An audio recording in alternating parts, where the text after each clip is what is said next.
Now, from Hollywood, romance.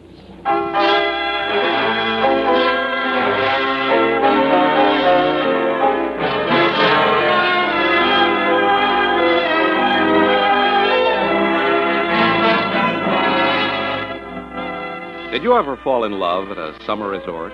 Madly, wildly, devotedly in love? Well, you've missed something if you haven't. And if you have, then you'll know the summer magic that Candy and Doug share in our story. So now, with Joyce McCluskey as Candy and John Daner as Doug, we bring you transcribed Kathleen Height's delightful story, Last Summer's Love.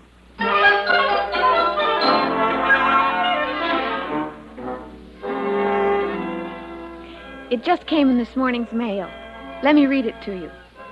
Are you coming to Clear Lake again this year? We're holding the same accommodations for you had last summer, because we're sure you'll want to recapture the thrill of boating on the lake, riding the wooded trails surrounding it, dancing at the pavilion, meeting the gang at the lodge. Everything you loved about Clear Lake is still here, waiting for you.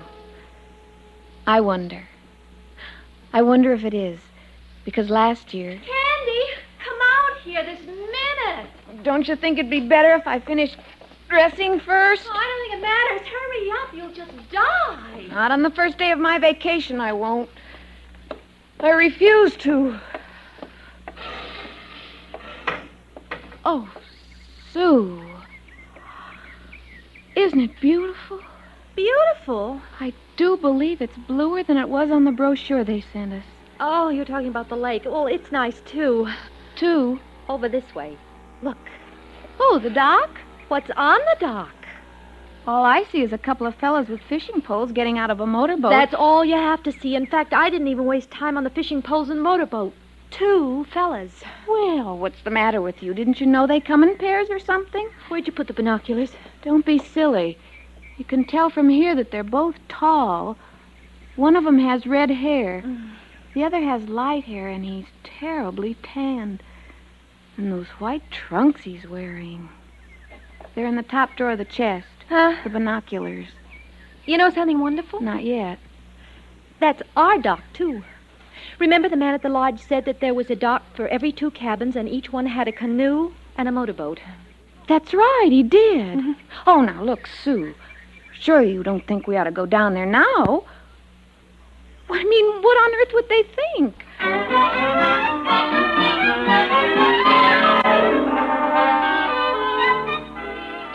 We may have set a new track record down the trail to the dock. Maybe it was the mountain air or the high holiday mood of our vacation. Because, honestly, Sue and I aren't usually what you'd call forward. Generally speaking, we're much more subtle. For instance, the fact that I turned my ankle and sprawled headlong onto the dock was the purest of coincidences. Oh, Candy, how awful. Are you hurt? I don't know. It doesn't feel very good. Hey, that looked like a bad one. Can we give you a hand? Oh, my goodness. And we had no idea anyone was within miles of us. Well, you were running like someone was holding a clock on you. You always run that fast? Only when we're after something special.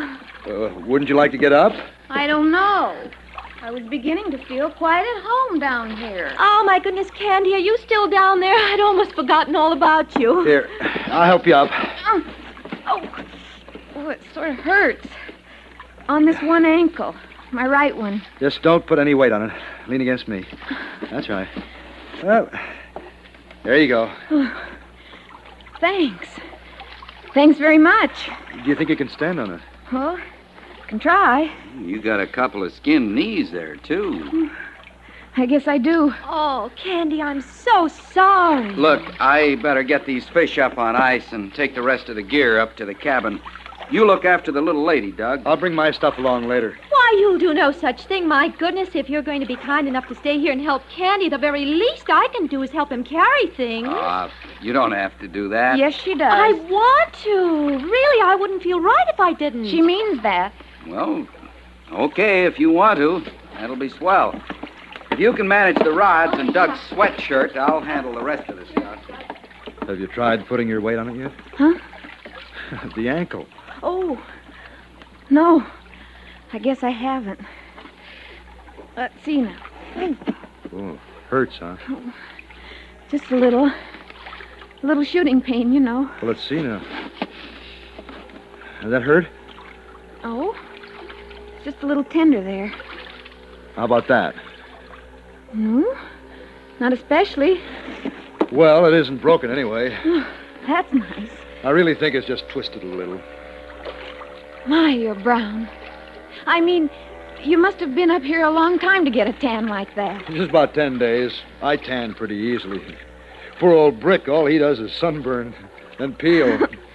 Brick's the one that went up to the cabin with your friend. Sue. Sue. She called you Candy. Mm-hmm. He called you Doug. You doing anything special tonight? Well, no. Well, you see, we just got here today, and... No, I'm not doing anything special. Good. You soak that foot, then. Keep the water just as hot as you can stand it, and give it a good soaking, huh?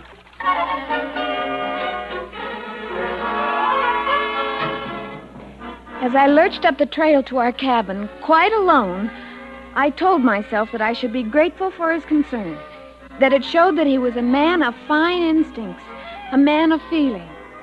I told myself a lot of things, but it was no use. I wasn't listening.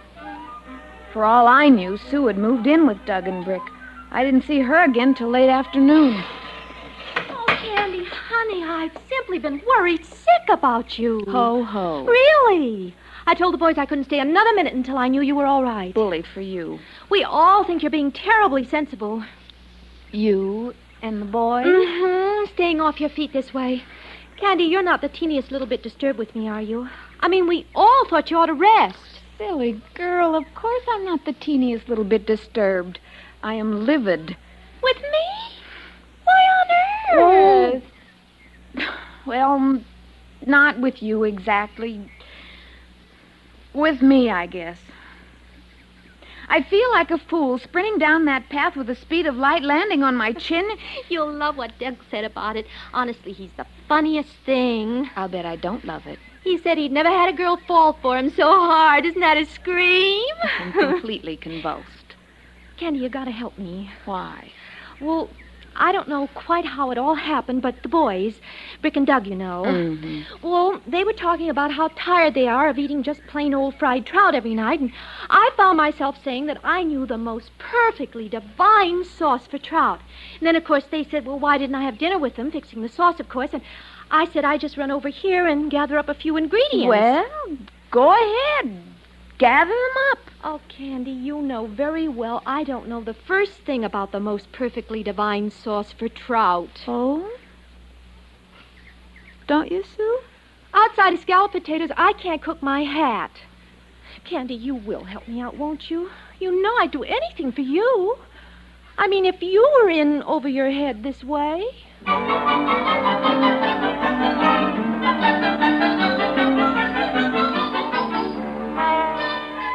I gave her a sauce recipe. Now that I look back on it, I don't suppose it was really a very nice thing to do, but I wasn't feeling very nice that day. I myself dined alone on poached eggs, slept perfectly well the entire night. Even my ankle was much improved the next morning. And as I sat sunning myself on the dock, I reflected on the fact that there's a little of Lucretia Borgia in every woman. Oh, it can't be. Well, it couldn't possibly be.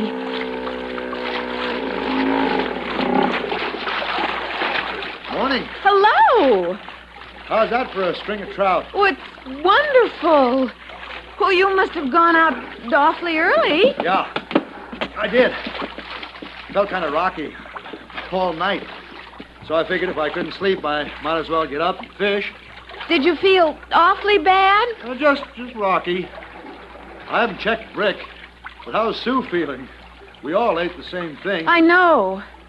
And I just feel terrible about it. Well, you shouldn't. It wasn't your fault. Oh, but it was. I don't know what came over me, but Well, you weren't even there. only in spirit. How's the ankle feeling? Oh, it's fine. It's really just fine. You know, I sure admire what you did last night. Huh? Yeah. You stayed home and soaked your foot. That's what you should have done. A lot of gals would have been foolish about it, but you handled it just right. You think so? Makes me think a lot more of you. I'm glad. But I don't deserve it. I mean, you're thinking nice things about me and all. If you feel like it, I wish you'd have dinner with me tonight. Dinner? Yeah. Only we won't go to the same place we all went to last night. But I thought... Didn't you fix the trout at your cabin with that special sauce? Didn't Sue tell you?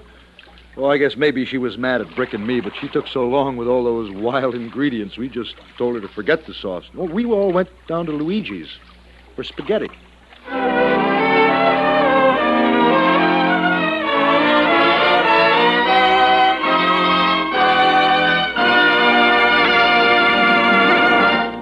We'll return to romance and our story, Last Summer's Love, in just a moment. Today on CBS Radio's Gunsmoke, hear the remarkable story of Uncle Oliver. United States Marshal Matt Dillon meets Uncle Oliver today on most of these same stations. And now for the second act of Romance.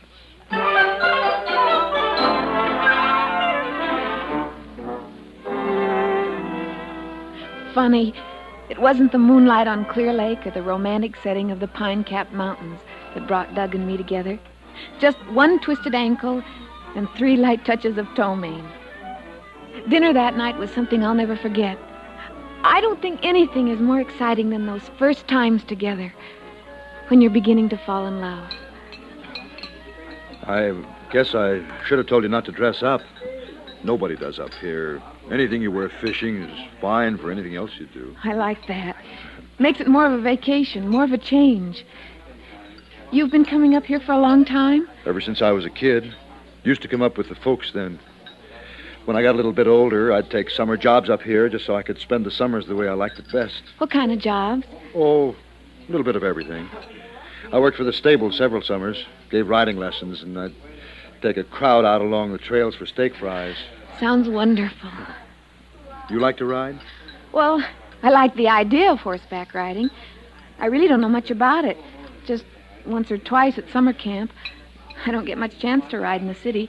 You don't get much chance to live either, or breathe, or get close to anything that's important. I don't like cities. Don't you live in one? Not for very long at a time. I'll take a job anywhere, so long as I can be out of doors. I don't think I've ever met anyone just like you. I mean, most of the fellas I meet and the ones I grew up with, they're all in insurance or brokerage houses or maybe law firms. Yeah, the Sunday golf crowd. I know. Handball, too, on their lunch hours. Yeah. Well, they can have it. They surely can. I don't know why I'm talking so big. I work in an insurance office. Well, it's different for a girl. You're probably just working to fill in the time until you get married. I probably am. There's nothing wrong with that, Candy. Filling in the time or getting married? Well, I was thinking more about filling in the time, but well, I guess there's nothing wrong with getting married. A lot of people do. Sure. A lot of people I know are married. Some of my best friends are. Candy,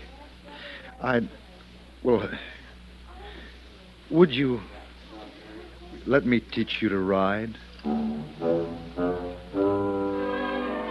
It wasn't the most important question anyone had ever asked me, but it sounded like it at the time. All the time we were talking, and it certainly wasn't a very inspired conversation. I kept thinking what a wonderful-looking person he was. His plaid shirt open at the throat, his well-weathered Levi's. Everything about him was fresh and clean and crisp. He looked like a John Whitcomb drawing of a bronze, blue-eyed, typical American young man, the kind you never see. But there he was. Doug taught me to ride and fish, and we swam and went on long hikes. And just when I thought it could never end, it had to. This is it, Candy. This is the spot. Oh, I thought we were lost. You left the trail way back there. Oh, I don't need any trail to come up here. Come on. I want to show you. Eh? There. Oh, it's high, isn't it? Oh, it must be the top of the world. The top of mine, anyway. Come on, out to the point.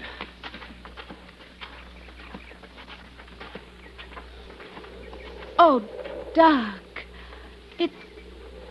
It's... There aren't any words for it. I've never found any. It's like nothing down there was important. Nothing is. Oh, is that the lake? That tiny thimbleful of water? You can't even see the lodge or the villagers. They're too small. How long have you been coming up here? I don't know. I was about 10, I guess. First time I found it. That time I was lost.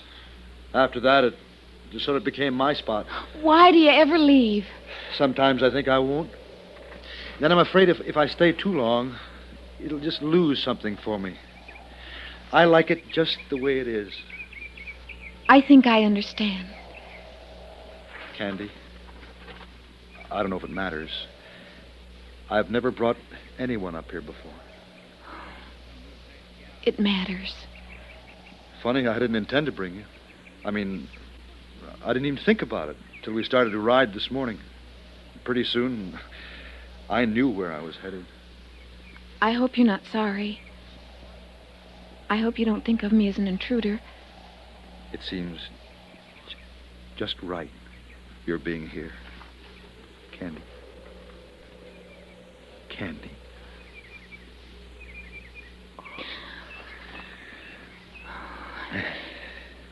It seems just right to me, too. Let's not go back.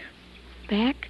Brick and Sue, they were talking about a picnic tonight and then going over to the pavilion to dance. Well, that's right. They were.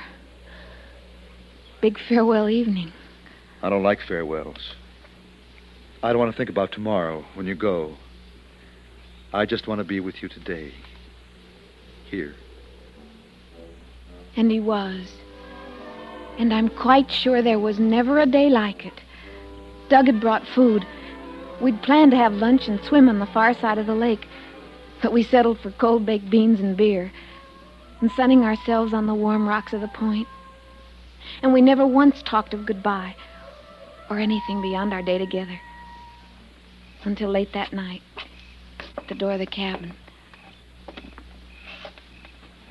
You must be tired.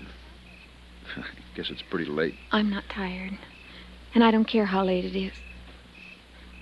Do you want to come in for a while? No. There's no sense stretching it out, Candy. Won't make it any easier. Just longer. I wish it were all just beginning, Doug. I wish tomorrow was the first day of my vacation. Yeah. Well, I guess you gotta go, though. No chance of staying on a while? No. I don't suppose you ever get to Kansas City. Never have yet. No, maybe. Look. I'll write you, huh? You send me your address, and I'll write you. Doug, wait. I'll see you, Candy.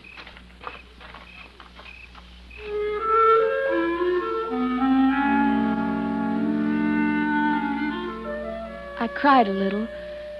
Neither Sue nor I said anything much on the way home early the next day.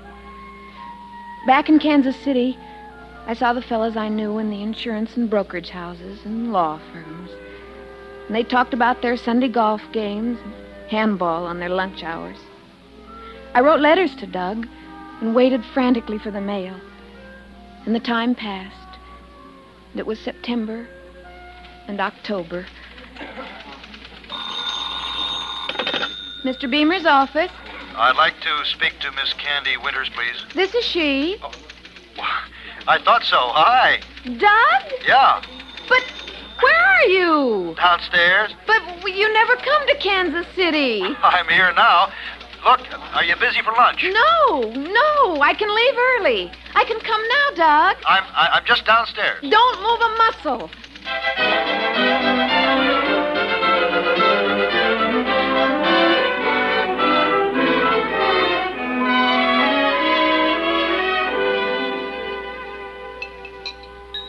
How do you manage to keep looking so tan?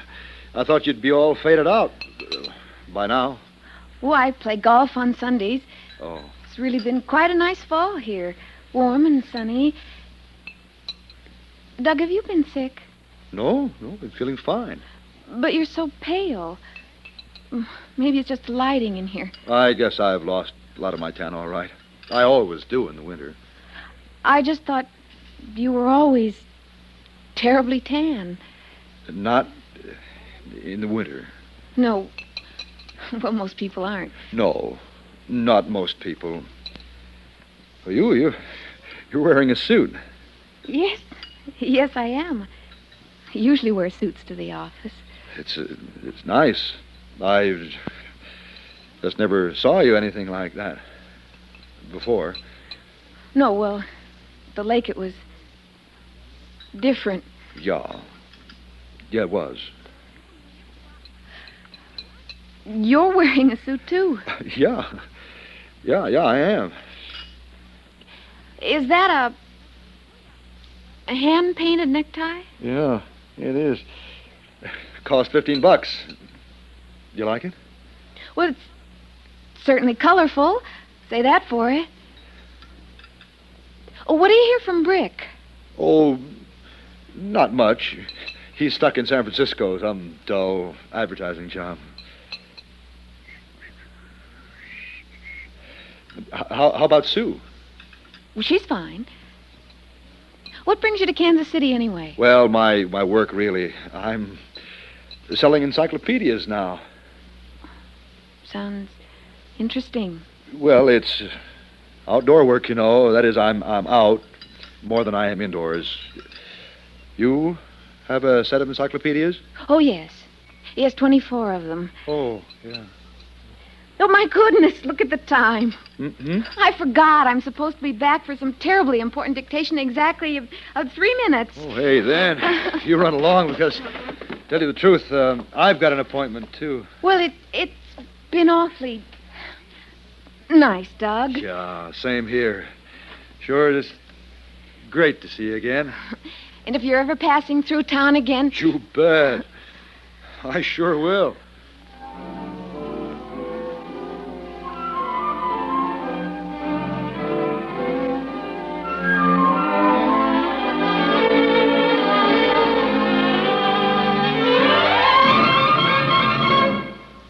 Romance is produced and directed by Norman MacDonald with editorial supervision by Het Mannheim.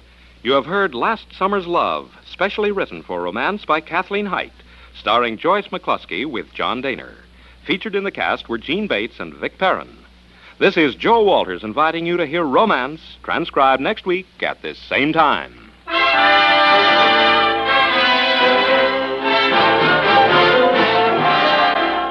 When you go away to the beach or go riding in the car, radio is ready, willing, and able to follow right along. You can take CBS radio with you wherever you go this summer. Stay tuned now for Gunsmoke, which follows immediately over most of these same stations.